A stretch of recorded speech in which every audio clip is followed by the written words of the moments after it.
하나님 아버지 은혜와 평안이 여러분 가정과 직장에 넘치기를 간절히 축원합니다. 마가복음 1장 14절 15절에 보면 예수님께서 하나님의 복음, 특별히 하나님 나라의 복음을 선포합니다. 그렇게 하고 16절부터 20절까지는 예수님이 제자들을 부르시죠.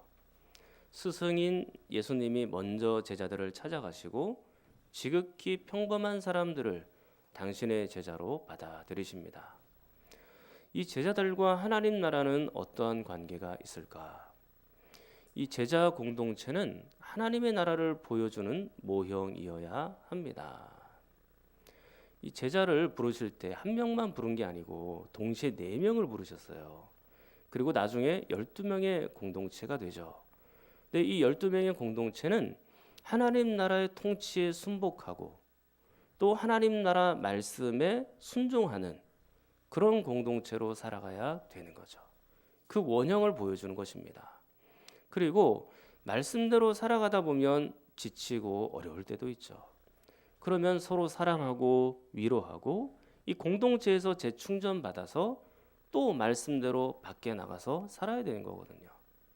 그 모형을 이 12명의 제자가 보여주어야 되는 겁니다. 그리고 그 뒤에 일어나는 초대교회 성도들, 그리고 오늘 21세기를 살고 있는 우리들까지 그 예수 그리스도의 제자 공동체를 보면서 우리도 말씀대로 순종하고 서로 사랑하고 그렇게 살아가야만 되는 겁니다.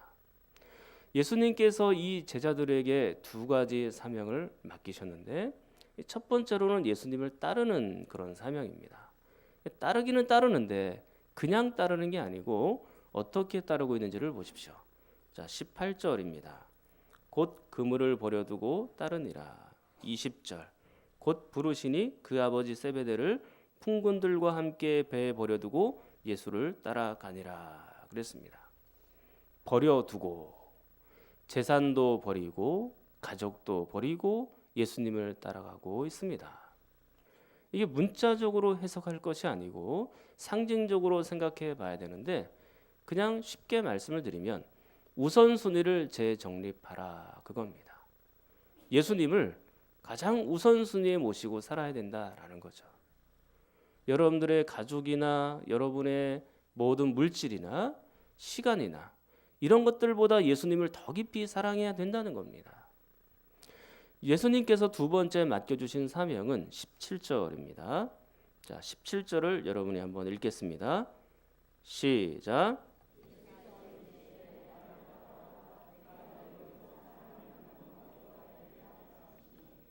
이것은 하나님 나라의 확장을 말하는 겁니다. 제자들을 부르셔서 사람을 낚아 그들의 영혼을 살리고 하나님의 나라를 확장시켜 가는 것이죠. 하나님의 나라는 어떤 방식으로 확장이 될까요? 조용하지만 강력하게 확장됩니다. 예수님은 하나님 나라의 왕이시니까 화려하게 등장하실 수도 있어요. 그런데 하나님 나라의 시작을 갈릴리 어촌의 한 마을 구석에서 4명의 제자들을 부르시는 것으로 시작합니다. 지극히 작게 시작하신 것이죠. 그러나 이것은 마치 겨자씨 한 알과 같아서 나중에 그 나무가 크게 되면 공중의 새들이 깃들이지 않습니까? 그런 것처럼 하나님의 나라는 조용하게 시작되었지만 그 영향력은 오늘날의 전 세계에 미치고 아주 강력하게 미치고 있는 것입니다. 오늘은 여러분들과 함께 예수님의 사역 이야기를 하려고 합니다. 예수님의 3대 사역이 있죠. 가르침, 치유, 선포. 이것을 우리는 예수님의 3대 사역이라고 말씀드립니다. 근데 오늘 이 본문에서는요, 이 예수님의 3대 사역이 다 들어가 있어요. 자, 21절 보시면 그들이 가버나움에 들어가니라. 예수께서 곧 안식일에 회당에 들어가 뭘 하십니까? 가르치고 계시죠? 가르침이죠. 자, 그리고 23절을 보십시오. 마침 그들의 회당에 더러운 귀신 들린 사람이 있어 소리를 지르고 있는데 예수님이 귀신을 쫓아내십니다. 이것은 치유입니다. 그리고 30절에 시몬의 장모가 열병으로 누워 있죠. 예수님이 고쳐주십니다. 이건 역시 치유입니다. 그리고 38절 보시면 이르시되 우리가 다른 가까운 마을로 가자. 거기서도 전도하리니 내가 이를 위하여 왔노라 하시고. 자, 39절 여러분 읽겠습니다. 시작.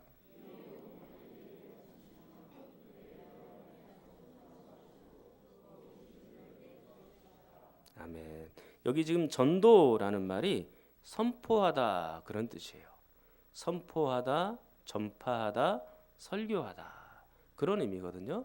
그러니까 선포죠, 선포. 그래서 가르침, 치유, 선포 이 세 가지가 지금 다 들어가 있는 겁니다. 오늘은 이 세 가지를 다 살피기는 어렵고 여러분들과 함께 가르침에 대해서 한 가지만 생각해 보도록 하겠습니다. 이 마가복음에는요, 이 가르치다라는 말이 꽤 많이 들어가 있습니다. 빈번하게 나오는 단어예요.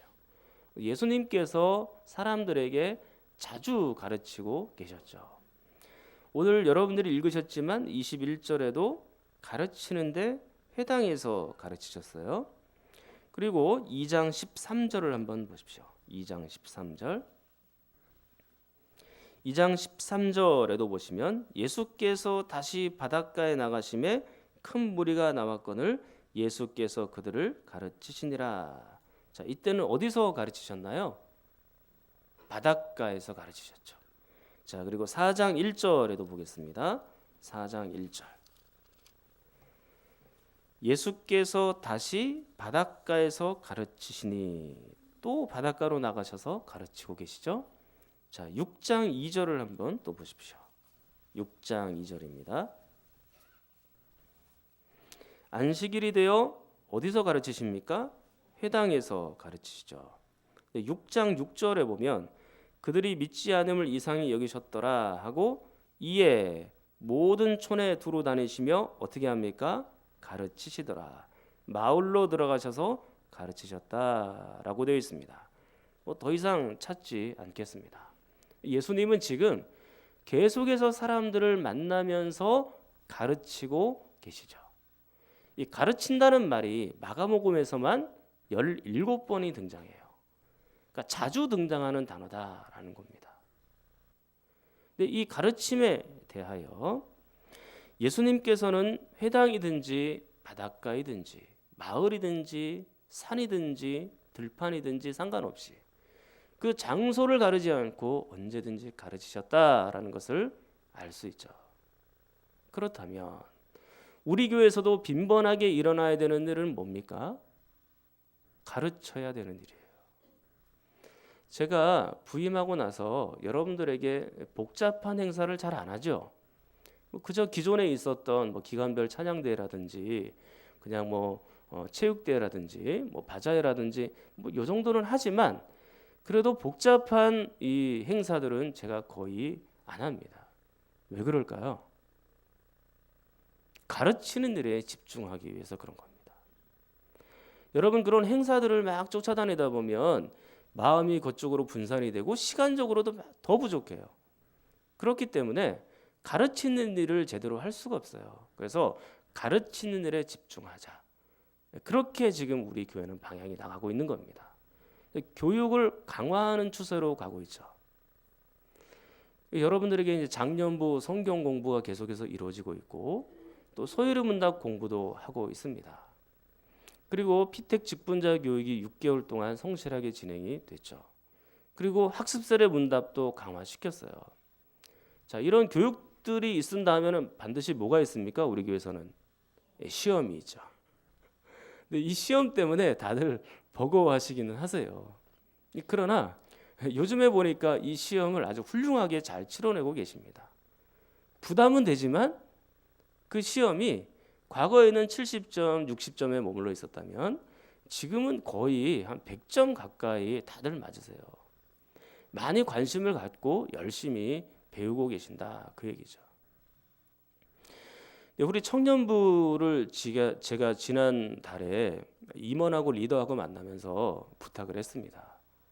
요즘에 성경 공부 잘하고 있나요? 물어보니까 열심히 하고 있대요.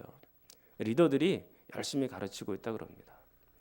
행사를 하더라도 절대 그 연습을 성경 공부 시간에는 하지 말라. 성경 공부는 성경 공부대로 하고 행사를 진행하더라도 그 뒤에 연습을 해라. 반드시 제가 그렇게 지도를 합니다. 이 청년들이 처음에는 잘 말귀를 못 알아들었는데 지금은 그렇게 진짜 하고 있어요. 그래서 얼마나 감사한지 모릅니다. 이 주일학교 학생들도 마찬가지예요. 주일학교 학생들 가르칠 때 물론 뭐 흥미와 재미와 행사도 있어야죠. 주일학교 학생들이니까. 그러나 그것이 주가 되어서는 안 되고 가르침이 주가 되어야 됩니다. 중고등부 지난번에 문학의 밤 행사할 때도 성경 공부는 반드시 했어요. 그거 끝나고 나서 행사 준비를 했지 이 성경 공부 마치고 성경 공부는 반드시 했습니다. 우리 교회는 이렇게 빈번하게 하나님의 말씀을 계속해서 가르치는 그런 교회로 가야 되는 것입니다. 사랑하는 여러분, 가르침은 계속 이루어져야 하고 배우는 것도 역시 계속해서 이루어져야 합니다. 예수님께서는 제자들과 사람들에게 끊임없이 가르치셨고 우리도 가르치고 제자들처럼 또 배워야 하는 거죠. 누차 여러분들에게 말씀드리지만 저는 반복하여 가르치는 것을 두려워하지 않습니다. 하나님 말씀이 반복해서 우리에게 강조하면 저는 그걸 반복해서 강조할 뿐이에요. 예수님도 제자들에게 예수님의 십자가 교육을 계속해서 반복하여 말합니다. 저도 예수님처럼 반복하여 성도들에게 가르치는 거죠. 반복이 되든 어쨌든 우리는 하나님의 말씀을 계속해서 가르쳐야 되는 것만큼은 분명한 것입니다. 제가 다른 것으로는 여러분들을 잘 괴롭히지 않죠. 그러나 가르치는 것으로는 여러분들을 좀 괴롭혀야 될 것 같습니다. 그러나 너무 괴롭게 생각하지 마세요. 지금은 당장 시험 보는 것이 또 책을 읽고 독후감을 써내는 것이 또 성경을 요절을 암송하는 것이 또 숙제하고 실천 과제를 하는 것이 매우 힘들어 보이죠. 그러나 그런 것들이 여러분들의 영혼을 살리는 줄 믿습니다. 그런 가르침의 과정을 통해서 여러분들의 영혼이 살아나는 거예요. 그리고 여러분의 영혼에 바른 가치관이 정립이 되고 여러분의 삶까지도 바뀌어지는 겁니다. 솔직히 말씀을 드리면 저도 뭐 가르치는 게 쉽겠습니까? 준비하는 과정이 있고 시간도 부족하고 저도 체력이 달려요. 그렇지만 예수님께서 그렇게 최선을 다하여 가르쳤으므로 저도 지금 그렇게 하려고 애를 쓰고 노력하는 것입니다. 그러므로 이 가르침은 계속해서 교회 안에 일어나야 되는 거예요. 그렇다면 가르침의 내용은 도대체 뭘까요? 어떤 내용을 예수님께서 가르치셨을까요? 본문에는 그 가르침의 내용이 선명하게 드러나지는 않아요. 그렇지만 추론할 수는 있죠. 근데 추론하고 유추할 때 반드시 근거가 있어야 돼요. 근거 없이 막 추론하면 성경을 읽을 때 굉장히 위험에 빠집니다. 조심해야 되는 겁니다. 자, 그런데 다시 마가복음 1장으로 넘어와서 가르침의 내용을 한번 생각해 보도록 하겠습니다. 자, 1장 14절 보면 요한이 잡힌 후 예수께서 갈릴리에 오셔서 하나님의 복음을 전파하죠. 자, 그리고 15절 말씀 여러분이 한번 읽겠습니다. 시작.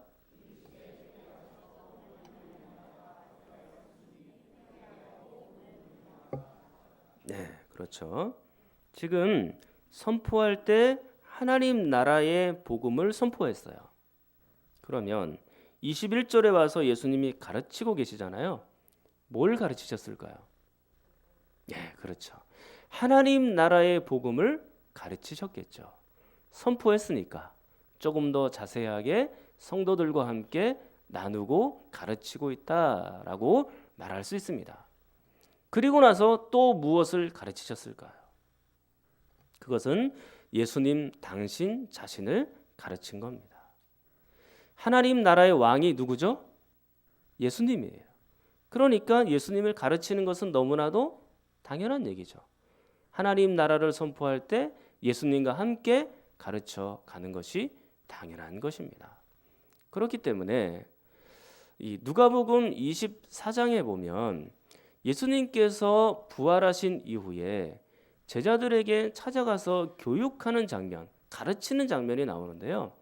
이제 예수님에게는 이 지상에서의 시간이 40일밖에 안 남았어요. 40일 뒤에는 승천하실 예정입니다. 근데 이 40일 동안에 어떤 내용을 가르치셨을까요?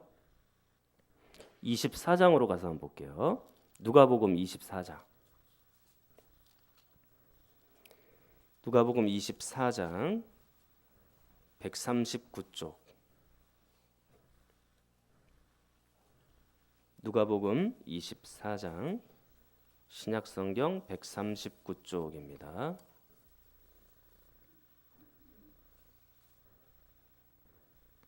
누가복음 24장 13절 이후에 보면 엠마오로 가는 제자들이 있었습니다. 예수님이 지금 부활하신 이후에요. 그런데 엠마오로 가는 제자들에게 예수님께서 다가가셔서 이렇게 말씀하시죠. 17절. 예수께서 이르시되 너희가 길 가면서 서로 주고받고 하는 이야기가 무엇이냐. 자, 다시 19절. 이르시되 무슨 일이냐.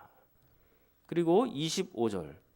또 이르시되 미련하고 선지자들이 말한 모든 것을 마음에 더디 믿는 자들이요. 그랬습니다. 예수님께서 이르시되 이제 뭔가를 지금 가르치고 계시는 거예요. 자, 17절과 19절은요. 예수님께서 가르치시려고 뭔가 준비하고 도입으로 접근하여 물어보고 계시죠. 근데 25절부터는 예수님께서 가르치기 시작합니다. 자, 25절부터 27절. 예수님이 어떤 내용을 가르치는지를 가만히 보십시오. 자, 25절부터 27절 한번 읽겠습니다. 시작.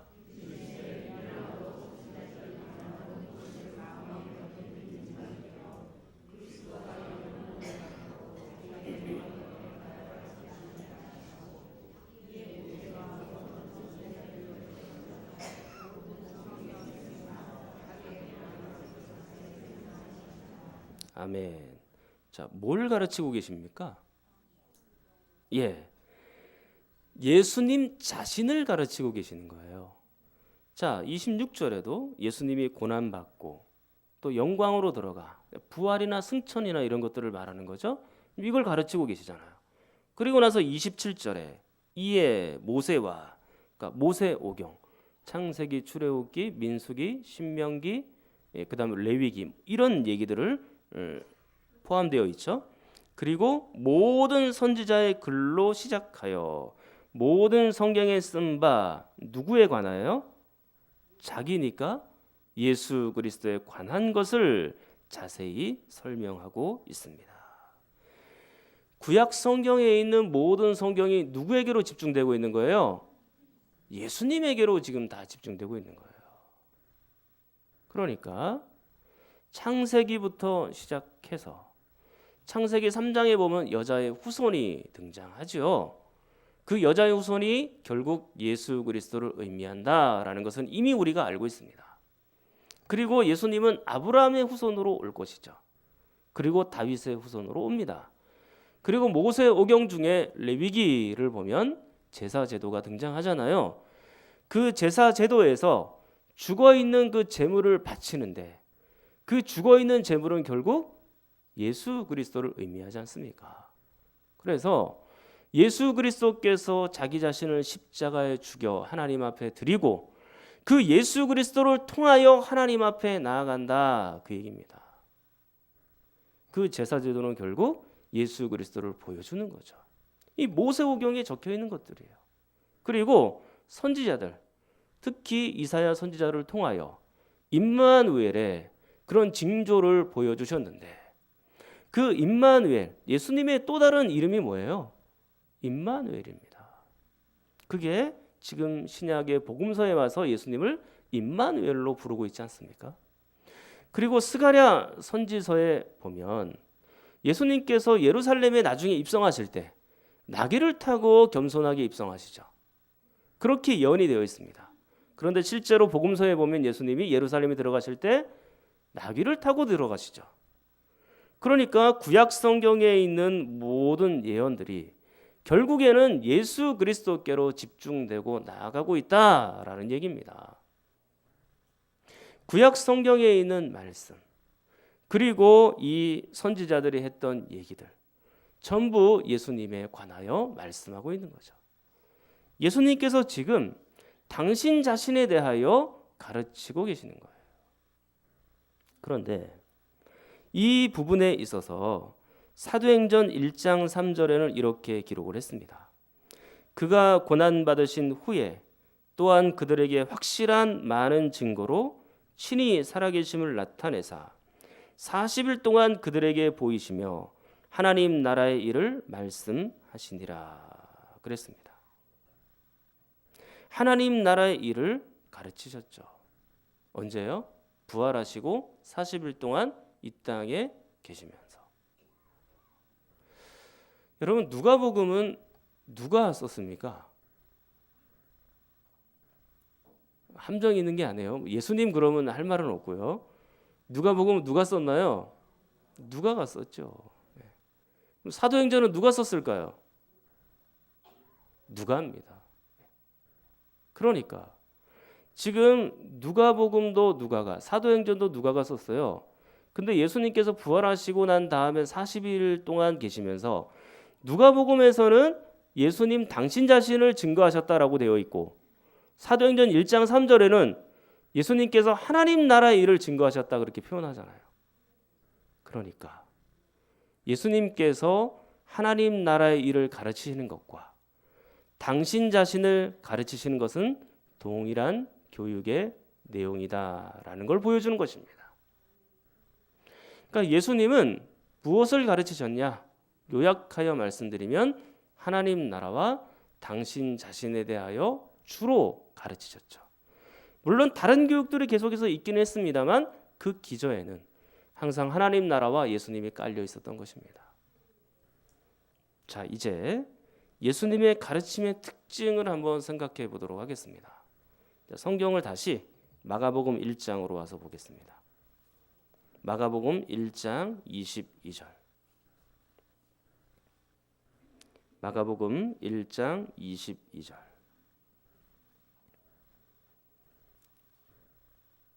뭇사람이 그의 교훈에 놀라니 이는 그가 가르치시는 것이 권위 있는 자와 같고 서기관들과 같지 아니함 일러라. 자, 27절 여러분이 읽습니다. 시작.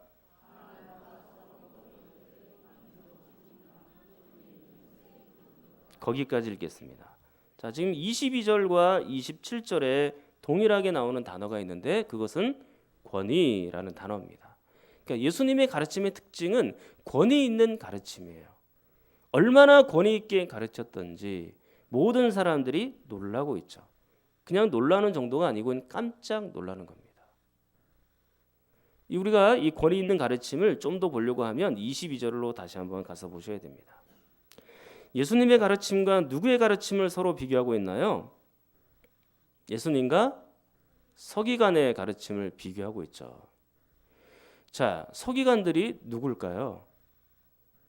서기관들은 율법 교사입니다. 가르치는 사람이란 얘기예요. 특히 모세오경을 연구하여 본인이 잘 보존하고 그리고 다른 사람들에게 가르치는 역할을 했던 사람들이 서기관들이었죠. 그런데 이 서기관들의 가르침에 대하여 예수님께서 지적하신 일이 있습니다. 어떻게 지적하셨는지를 보십시오. 자, 마가복음 12장입니다. 마가복음 12장으로 가서 봅니다. 마가복음 12장 38절. 마가복음 12장 38절.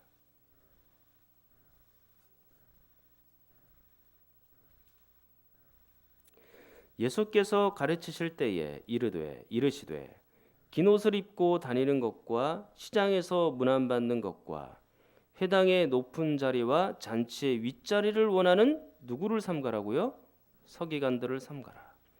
그들은 과부의 가산을 삼키며 외식으로 길게 기도하는 자니 그 받는 판결이 더욱 중하리라 그렇게 되어 있습니다. 이 지금 서기관들의 가르침은 어떤 가르침입니까? 형식적인 삶만 남아있는 가르침. 삶이 있기는 한데 형식적인 삶이고 무엇보다 교만한 삶으로 사람들을 가르치고 있다라는 겁니다. 여기에는 권위가 나타날 수가 없죠. 그러나 예수님의 가르침은 어떤 가르침입니까? 예수님의 가르침은 권위 있는 가르침이에요. 왜? 삶이 동반되어 있기 때문에 그런 거죠. 제가 연초에 우리 주일학교 선생님들을 만나면서 이런 얘기를 했습니다. 여러분들이 권위 있는 가르침을 가르치십시오. 권위적이 되라는 말이 아니고 권위 있게 가르치라는 것입니다. 권위 있게 가르치려면 어떻게 해야 될까요? 삶이 모범이 돼야 돼요. 그 학생들에게 모범이 되어야 가르칠 수 있는 거예요. 그래서 권위 있게 가르치려면 삶을 잘 가꾸시고 그렇게 가르쳐야 됩니다. 라고 말씀을 드렸습니다. 가르치는 자는 삶이 동반이 되어야 되죠. 그리고 무엇보다 예수님의 가르침은 신적인 권능의 가르침입니다. 하늘의 가르침이고 하나님의 가르침이죠. 그리고 하나님 나라의 왕으로서 가르치는 가르침이기 때문에 그 가르침이 특별히 권위가 있을 수밖에 없습니다. 그러므로 저도 여러분들을 예수 그리스도의 가르침에 의탁합니다. 제가 아무리 최선을 다해서 노력해서 가르친다 할지라도 예수님의 권위만 하겠습니까? 제가 아무리 성실한 삶을 살아낸다 할지라도 예수님의 권위 있는 가르침을 따라갈 수가 있습니까? 불가능하죠. 저는 예수님의 신들매를 들기도 풀기도 겨우겨우 할 수밖에 없는 그런 종이거든요. 그럼에도 불구하고 저는 최선을 다하여 가르치고 부족하지만 그래도 저의 삶을 잘 가꾸어서 여러분들에게 가르칠 겁니다. 그런 다음에는 여러분들을 권위의 가장 최상에 있는 예수 그리스도께 여러분들을 맡길 겁니다. 비록 제가 가르치는 것처럼 보이나 여러분들을 변화시킬 수 있는 분은 오직 예수님 한 분밖에 없죠. 여러분들의 삶을 바꿀 수 있는 분은 오직 예수님밖에 없습니다. 여러분들을 인격적으로 바꾸어 가실 분, 거룩하게 만들어 가실 분은 오직 예수님밖에 없어요. 저는 그저 무익한 종일 뿐이에요. 아무것도 할 수가 없고 예수님께 맡길 수밖에 없는 거죠. 사람인 제가 전할지라도 여러분이 예수님의 권위처럼 받아들이고 그 하나님 말씀에 순종하도록 그렇게 기도할 수밖에 없는 것입니다. 오늘 이 말씀을 정리토록 하겠습니다. 마가복음에는 예수님의 가르침이 빈번하게 나타난다 그랬죠. 그러면 교회에서도 역시 하나님 말씀을 빈번하게 가르쳐야 돼요. 행사만 잔뜩 하면 언제 가르쳐요? 교회는 가르치는 곳입니다. 가르침의 내용은 무엇이었죠? 하나님 나라와 예수 그리스도 자신에 대하여. 그리고 가르침의 특징은 무엇이었습니까? 권위 있는 가르침이었죠. 삶이 동반되어 있고 하나님의 영역 안에서 하나님의 권위로 가르치셨다라는 것입니다. 저도 제 힘으로 가르치지 않고 여러분을 이 예수님의 권위 있는 가르침에 의탁해야 하죠. 예수님의 가르침을 받아들이시고 성숙한 제자가 되어가는 여러분이 되기를 간절히 축원합니다. 통성으로 기도하겠습니다. 하나님 아버지, 우리에게 하늘나라 복음을 가르쳐 주시니 감사합니다. 늘 귀한 말씀 잘 배우고 가르침 받아서 우리의 영혼과 삶이 성장하도록 도와주옵소서. 오늘은 부족한 저를 위해서 좀 더 기도해 주시기를 바랍니다. 가르치는 사역을 감당할 때 예수의 권위와 능력을 힘입어 가르치게 하시고 체력과 영력과 지력을 붙들어 주시옵소서. 우리 성경 잔원인과 몸이 아픈 분들을 위해서도 함께 기도합니다.